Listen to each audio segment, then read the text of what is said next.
Tonight, we're just hours away from Election Day as San Diego and America get ready to hit the polls. Good evening and thank you for joining us. I'm Carlo Cicchetto. Marcella Lee is off tonight.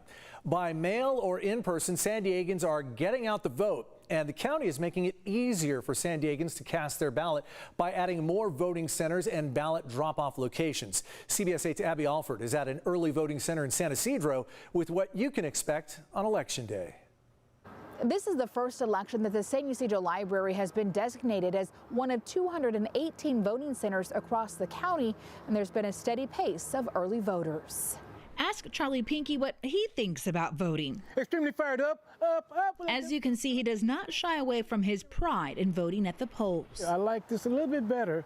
It's a little more personal than when you're doing it at home. Charlie lives and works in the South Bay. The Registrar of Voters says that he's one of 10,000 people in San Diego County who's already voted in person early, which started in October. The last time I came to a ballot, there was a lot of people in line. So at this point, I figured that since I'm off today, I'll just go ahead and come on by and just do what I have to do. We were there when crews from the Registrar of Voters came to check to make sure everything was going smoothly at the San Isidro Library Voting Center. This is the first midterm election where the county started using the voting center model.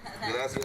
The California Voters' Choice Act allows counties to consolidate their traditional polling places into voting centers. I do like that it's more convenient where you don't have to go to a certain place that has your name there and like you're kind of limited. Now you can basically just go to any of the voting centers. Voters automatically receive a ballot in the mail and can either return it by mail, drop it in one of the 141 secure ballot boxes like we found inside this grocery outlet in San Isidro, or vote in person at any voting center. Well, that's the American tradition. It's the way it should be done. Although Ruben Madrid stuck to tradition and voted in person at the Montgomery Waller Rec Center in Otay West, the Navy veteran voted early and wanted to make sure his vote counted. Because I want democracy to prevail. I didn't do 20 years in the military service to let it go away. Voter Brenda Bautista shares similar values, so she spent her lunch break voting in person.